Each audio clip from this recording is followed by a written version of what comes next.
I know you guys love Ford trucks, and here's one that I will be working on. This is Matt's 1966 Ford F-100, and it's actually a really nice truck. It's got a big block 460 in it, and it needs just a bunch of little things. So it needs some paint correction, it needs the blinkers to work, it needs the fuel gauge to work, and the tach to work. So we'll be doing all of those as we go. It's definitely been restored in the past, so it's got a lot of good things in it, and it's got a lot of bad things in it.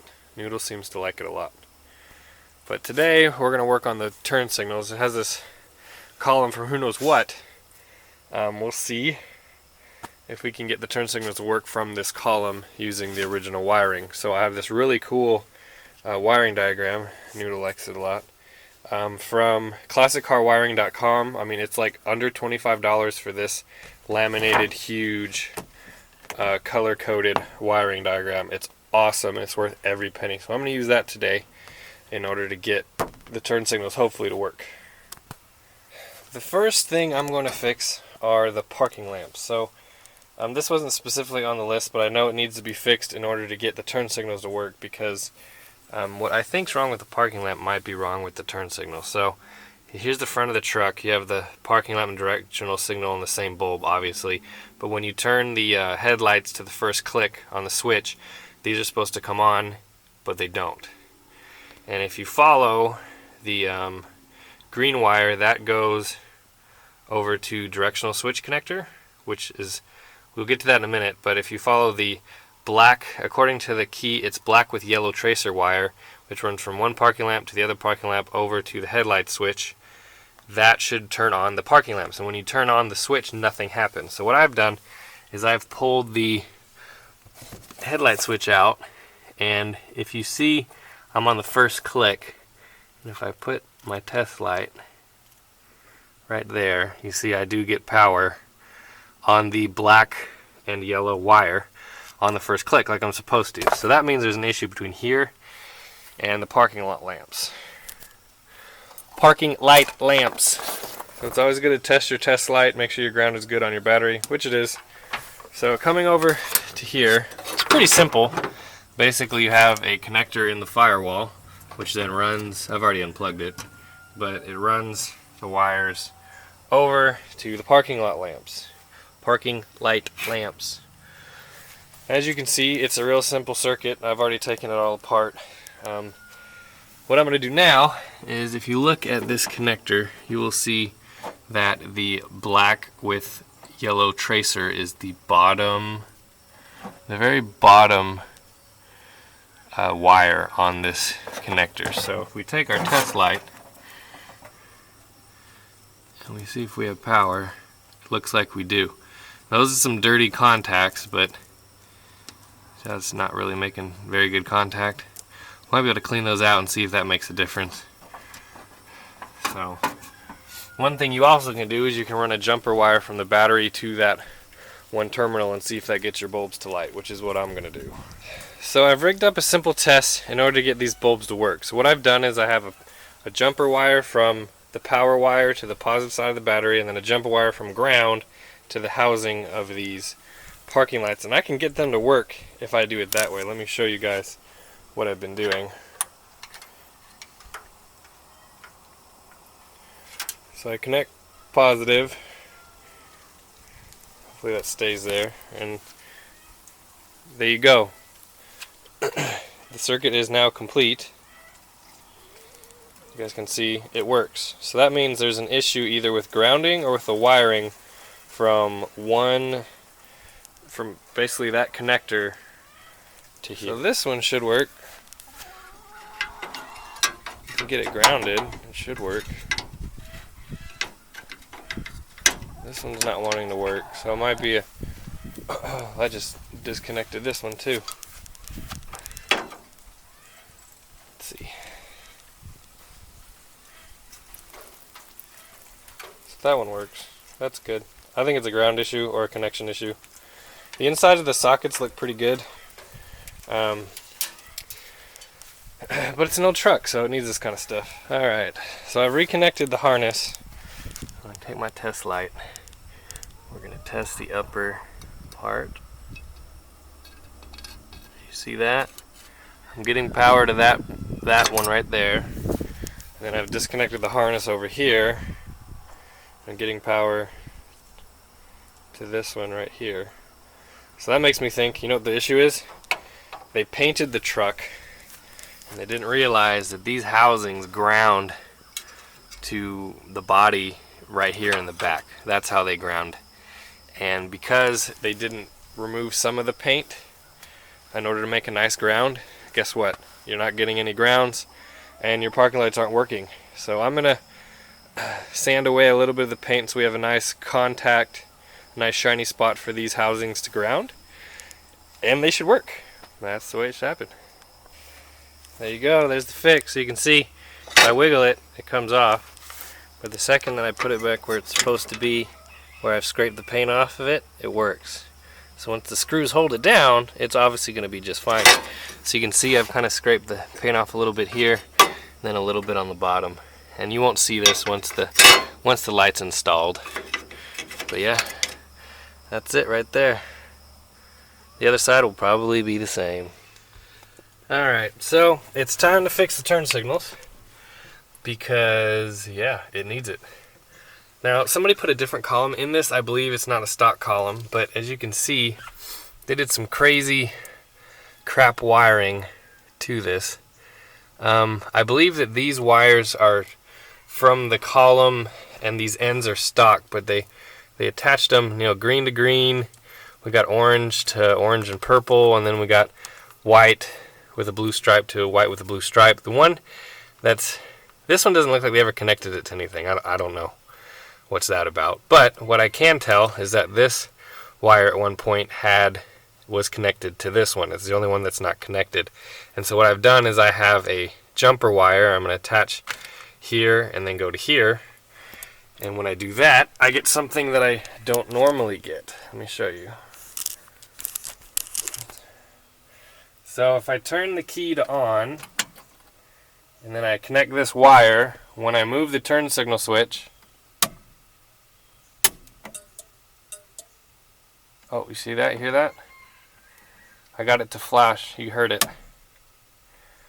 I don't know if it's the switch in the column that sucks, or is it the flasher that sucks. So what I'm going to do is I'm going to connect this wire up. I'm going to replace that flasher with a known good one and see if that doesn't make any of a difference. Alright, I got that cord hooked up. I've turned signal on to the left. And here they're working.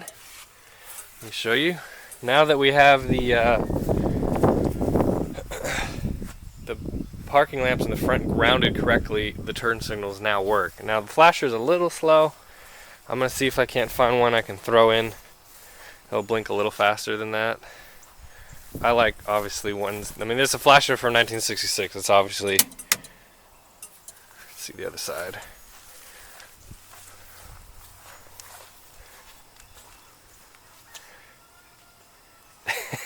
Really slow. We'll work on that. Let's see what we got.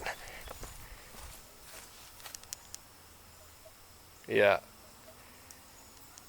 Flasher kind of needs a little exercise. Thanks to that Corvette, or what's left of that Corvette right there, I pulled a brand new flasher out of its fuse box, which had been replaced before, and that Chevrolet has fixed the Ford. See how much nicer those blink now with a new flasher in it? You can hear it clicking a lot faster. There it is. Isn't that pretty? So that's taken care of. I'm happy with that. Thanks, Chevy Corvette. Fixed the Ford truck. But yeah, that blinks much better. I like that. Next, we're going to work on the horn. So, a couple things. One, we're missing one horn. So, there's supposed to be a horn right here, and we only have one. So, let's try to get this one to work. So, the main thing I want to check is there's two halves to a horn system. Basically, there's this yellow wire that gives you power from the regulator. So, it runs all through here, and you should have power at the yellow wire all the time. And what happens is when you push the horn button, which is going to be right here, basically what you do is you complete the circuit, and it's a blue wire with a yellow stripe, runs to the relay, makes the relay switch, which then gives power to the horns through a, it looks like a, I'm assuming it's a yellow with a green stripe. So what I've done is I've connected my test light to ground, and if here is the horn relay back up in here. So the way this works is, you see that I put the ooh, shit. Let's not do that.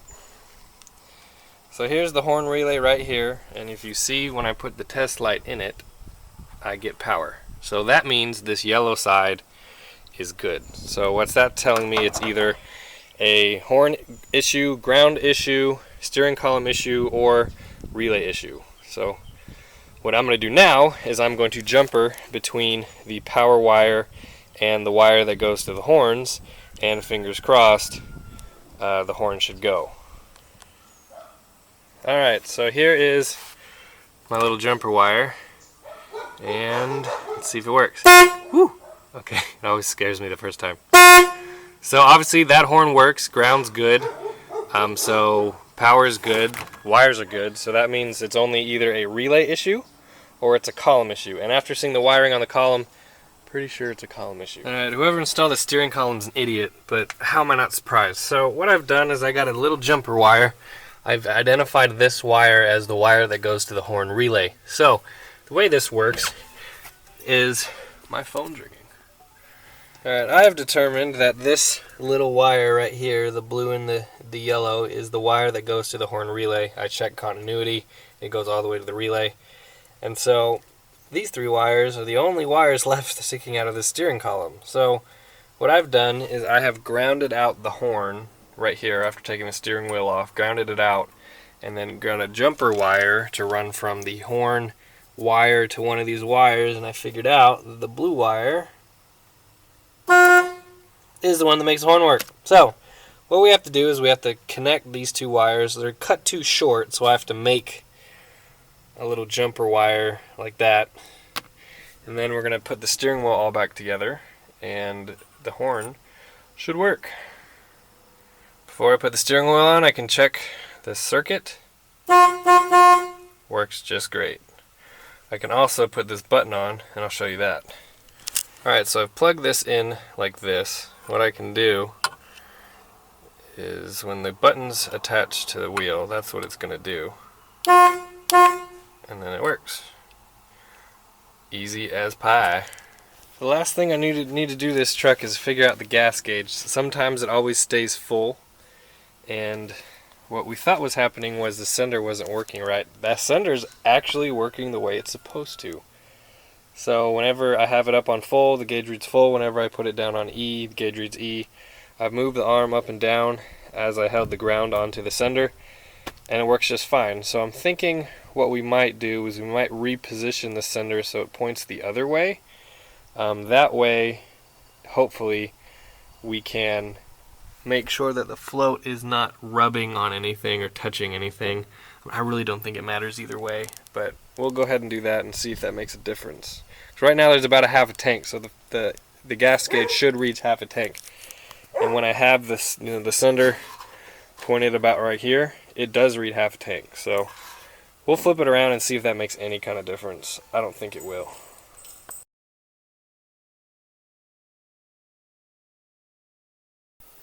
Something very minor, but something I can totally understand that Matt wants done to this car, is he wants to make it un-old-manified. So you can see, if I've ever had this truck before, I wanted to make it some kind of a hot rod. I mean, it's a pickup truck, it's not a hot rod. So, little skinny tires in the front, big fat ones in the back's raised up, the front's pointed down. And one thing that he did, that they're no longer on here, but he had two fake hood scoops on each side of the hood. You can see in this picture right here. Yeah, they don't look that good. So, the problem with those hood scoops is when they were on there, they're just glued on there, but they left all kinds of residue on the paint. Now, I can see this in person, but you can kind of see a line that goes like this, and it goes up here, and then it dips down, and then it goes up, and it goes around and makes pretty much a square. And what Matt wants is he wants all these gone, which I can totally understand. So, I've already done this other side, which did look the same.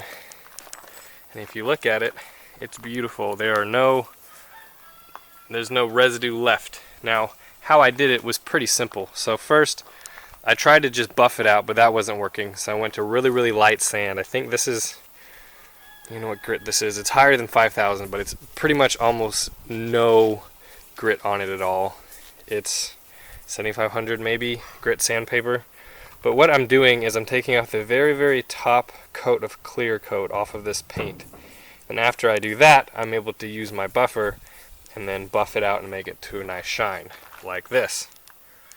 And I go ahead and do the whole blue panel, I just don't do the spots I need. And the way this will take off most of these water spots that you guys can see on there.